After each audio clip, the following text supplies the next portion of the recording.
All right, guys, I am going to do a video series here, and I'm basically gearing it toward the amateur DIY garage or yard builder guys for Tri-5 Chevys. Mainly Tri-5 guys that have never messed with them before and has just drug one in and they're getting ready to start working on it. The reason is I have a new subscriber to my channel, and he has drug in a four-door Tri-5 Chevy out of a field. I guess it's been sitting there for a couple of decades. Anyway, he was asking me through messages what he needs to get and what he can do for budget ideas. Anyway, first I want to say I am not the world's leading expert in Tri-5 Chevrolet cars. I have had a bunch of these cars, and I've put together a lot of them and drove them. But you know, there's other guys out there with giant heads on them that they know everything there is to know, and there's no one in the world better than them. So the thing about it is, this guy asked me what I do and what I use, so that's what I'm going to tell you. This is all going to be truth. I'm not going to tell any lies and steer anybody wrong. If it's worked for me, I'm going to walk you through that. Anyway, so here we go. This will be series one. So the first thing I'm going to cover in this one is wiring. Second one will probably be the braking system and stuff like that. So let's get started here. I gotta say, first off, if you have drug in a Tri-5 Chevy out of a field and you're new to the scene, I would definitely not put a hot battery in it and try to start it, because it may catch on fire. It may start a fire as soon as you hook the battery up. It could, because mice love to chew on wires and, you know, eat the shielding off of them and stuff. So just be cautious of that. If you are, wanting to see if the engine will run, what I would recommend you doing is pulling all the wires off the back of the ignition switch in the dash.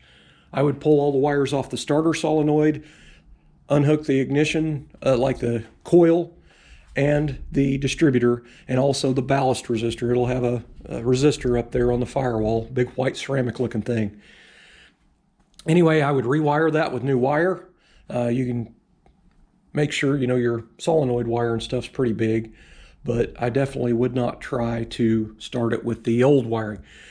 Doing it all yourself, you know, on the back of that switch, it'll be labeled on back there. And there's also a lot of diagrams on Google Images. Just type in, you know, ignition switch wiring for that your car, and you'll see some stuff. It is just a few wires. It is very, very simple. So you can probably rewire the whole system over the course of probably, I don't know, 30 minutes maybe. Anyway, that's just what I would do, just to be safe. But if you are hell-bent on trying to start a fire, make sure you have a fire extinguisher ready. Now, so he did ask one question: what wiring harnesses do I use? So I'm going to run you through that. Again, this is just what I use. I've always had good luck with these, and this is what I always use. There is plenty on the market to choose from. There's even a good quality one out there that's plug and play. Like, it is made for that car with the correct plug-ins and everything. But what I do to save money is I buy an Easy Wire 12-circuit harness. They're not a sponsor. He's just asking me what I use, and I'm telling you.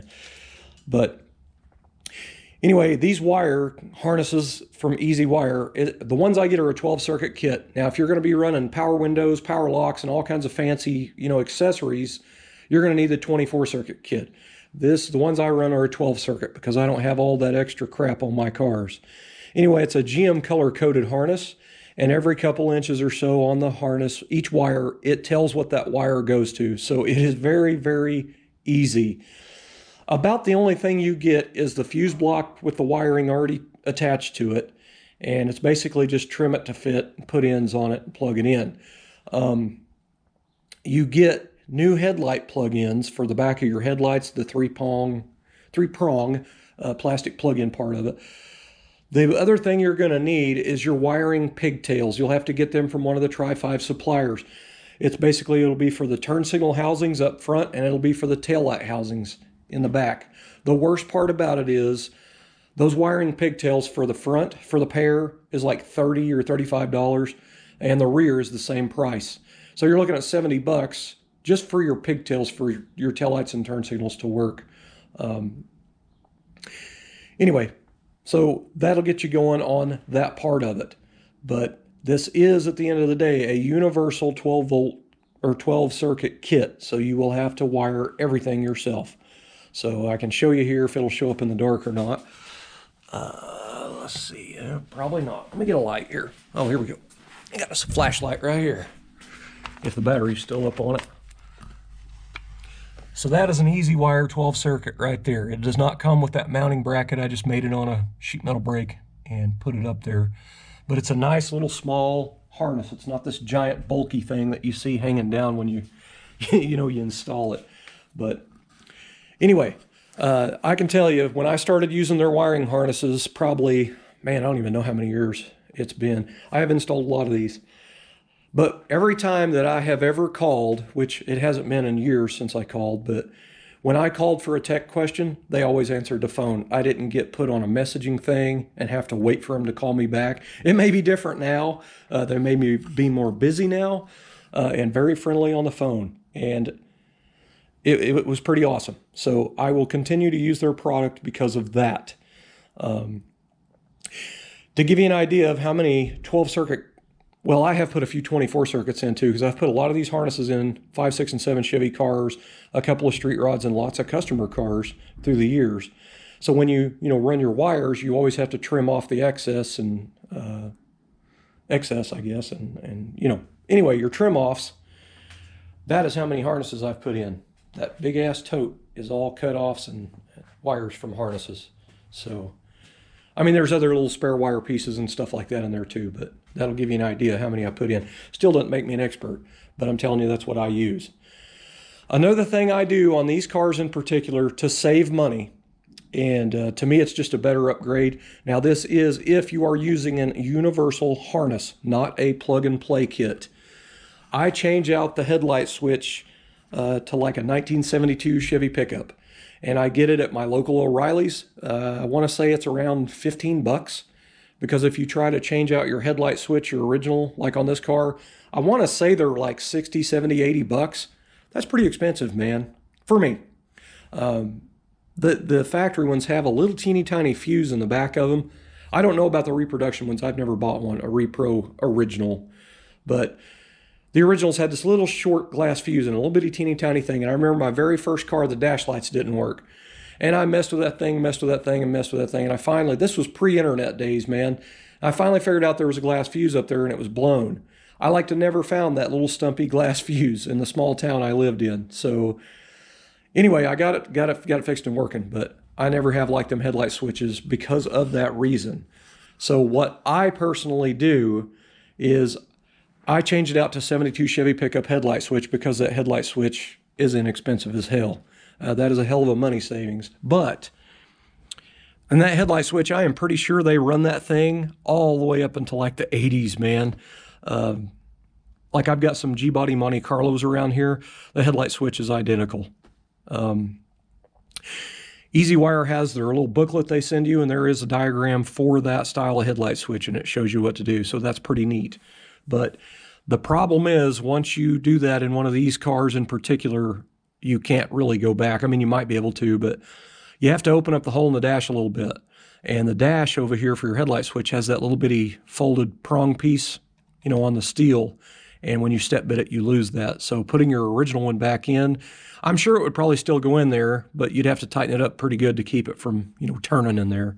But also if you have your indicator, which would go up there, like mine originally would have a headlight switch here, but I have custom trim with no holes in it. My headlight switch is actually mounted under here.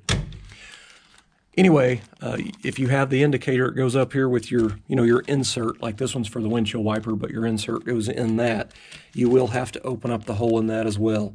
Now, usually when you buy them headlight switches, they don't come with that little insert nut that goes on there to bolt it to the dash. And also, your original headlight switch knob with your stem will not work in that either. So you have to have it from the 72 Chevy truck or Monte Carlo or whatever. It's a lot of GM all the way. So that is what I do to save, a little bit of money. And I like to be able to go down the parts store and get a headlight switch that's in stock. I can't go down here to my local parts store and get a headlight switch for a 55 Chevy. They're not in stock. But anyway, for me, it's all about price. And if it's a, a custom car anyway, I don't care. So other thing I do, I absolutely cannot remember. It's been a while since I worked on a 57 Chevy. 55 for sure. The wires for the dimmer switch come out here and go down out here. So it wires outside the tow board. If you've ever taken these cars apart, that wiring connections that are put on there are very, very corroded and rusty. And you'll notice that later on, I don't know what year GM started doing it, but they started putting it inside where the wiring was inside. It's the same exact switch as a 72 Chevy pickup, other than the wiring plug-in is on the inside instead of out here.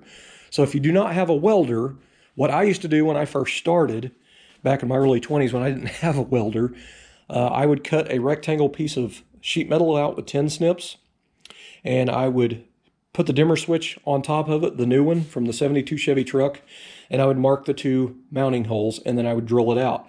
I would take seam sealer, and I would smear it around the outside edge of that hole in the floor, and I would squish that sheet metal over it, and then stick the dimmer switch on. Of course, you have to have somebody on the outside holding the wrench or whatever, and then you're in here, you know, bolting it in. But as I got a welder when I was younger and I started working on these pretty regularly, I would weld sheet metal in the hole, and then I would weld square nuts, 1/4x20 square nuts on the bottom of the tow board. So then you can install it yourself. And then you don't have your wires outside in the elements. Again, I don't know what year they changed that, but that dimmer switch plug-in is identical as the 55s. Seemed like 57 had a little plate in the floor. I cannot remember. I've only had 2 57 Chevy 4-doors, and I have slept since then, so bear with me on that. Let's see. So that'll pretty much cover wiring on what I do on that aspect of it. Talk about probably distributors, I guess. Where am I at on minutes here? Actually, I'm about out of time. All right, so I'm going to cover in part 2. I'm going to go ahead and cut this video off because it's getting long. I'm going to talk about in part 2 distributors you can run in small block Chevys, points, HEI, and that type of stuff. I'm going to talk about engine mounting because there's a couple of variations, and moving your engine around, that type of stuff. And then we'll talk about brakes and all that stuff. So this is probably going to be a 3 or 4 part video series. And again, this is for the amateur guy that has just drug his first Tri-5 in and may not know what to do, but he wants to save a dime. Anyway, here we go.